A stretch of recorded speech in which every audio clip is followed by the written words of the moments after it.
Les peurs sont bien réelles. Les femmes ont peur de tomber sur un tueur en série. Et les hommes sur une fille qui ne ressemble en rien à sa photo de profil. Or, le vrai danger des sites de rencontres est tout autre et il est beaucoup plus sournois.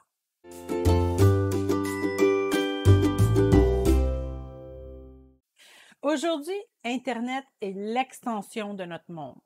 Nous pouvons y rencontrer des amis, nous détendre devant un bon film ou faire des achats.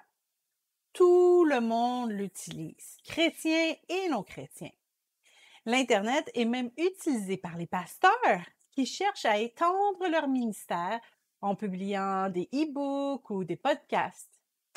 Ce n'est donc pas surprenant que les gens l'utilisent aussi pour trouver leur partenaire de vie. Que dit Dieu au sujet des rencontres en ligne? Rien, bien sûr. En fait, la Bible ne donne pas un moyen unique pour trouver votre conjoint. Les gens peuvent tomber en amour de toutes sortes de façons.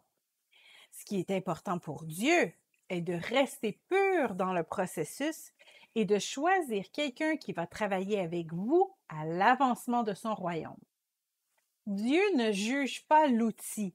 Il s'intéresse à ce que nous faisons avec cet outil. Une voiture, par exemple, est un simple outil. Vous pouvez l'utiliser d'une manière qui n'est pas agréable à Dieu en vous rendant à une boutique porno ou en vendant de la drogue.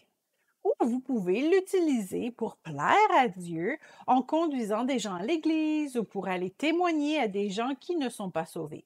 Eh bien, c'est la même chose avec Internet. Ce n'est qu'un outil mis à votre disposition pour vous rendre la vie plus facile. Dieu ne juge pas l'outil, il juge la façon dont vous l'utilisez. Or, comme c'est le cas avec l'utilisation de différents outils, il y a toutes sortes de dangers associés aux sites de rencontres. Par exemple, il faut être prudent lorsque nous échangeons des données personnelles avec des étrangers, et cela même sur des sites de rencontres dits chrétiens. Il faut aussi être prudent lors de notre inscription pour éviter des pièges financiers que certains sites mal intentionnés pourraient employer. Mais le plus grand danger des sites de rencontres est l'isolement. Lorsque des célibataires chrétiens s'inscrivent sur un site de rencontre, ils se sentent souvent coupables de le faire. Cette méthode est mal vue de la part des chrétiens religieux. Alors, les célibataires ont honte de l'adopter et ils gardent leur démarche bien secrète. Or, le secret, c'est le meilleur repère de l'ennemi. Dans le milieu animal, les prédateurs n'attaquent pas des troupeaux entiers.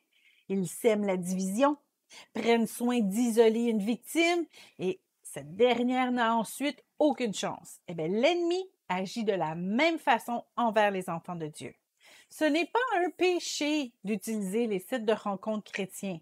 Alors, commencez par refuser la honte ou le jugement, peu importe d'où il vient. Trouvez-vous ensuite des chrétiens bien solides dans leur foi et parlez-leur ouvertement de vos démarches.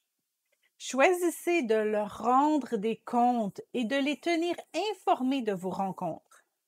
Montrez-leur votre profil et demandez-leur des conseils.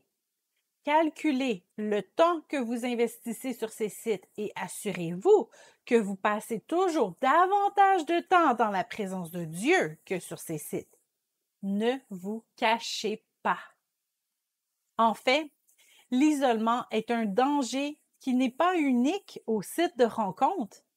Dès qu'une relation vous coupe de vos amis et de votre famille, et surtout dès qu'une relation vous coupe de votre assemblée ou vous amène à réduire votre temps de communion avec Dieu, vous êtes en danger. Et cela, peu importe la méthode que vous avez employée pour trouver celui qui a fait battre votre cœur. Pour rester pur dans notre quête, pour nous assurer de toujours garder Dieu au premier plan, nous devons être transparents et redevables, surtout lors de l'utilisation de sites de rencontres.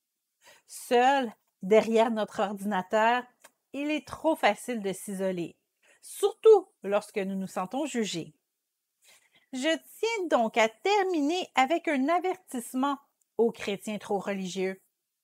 L'utilisation des sites de rencontres n'est pas un péché.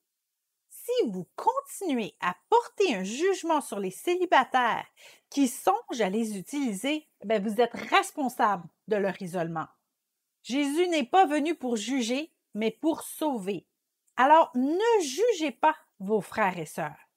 Ce n'est pas parce que vous ne connaissez pas quelque chose que cette chose est démoniaque.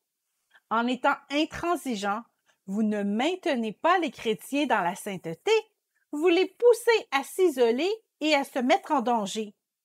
Ne sautez pas aux conclusions sans avoir étudié sérieusement la question, s'il vous plaît. Il en va du salut de plusieurs de vos célibataires.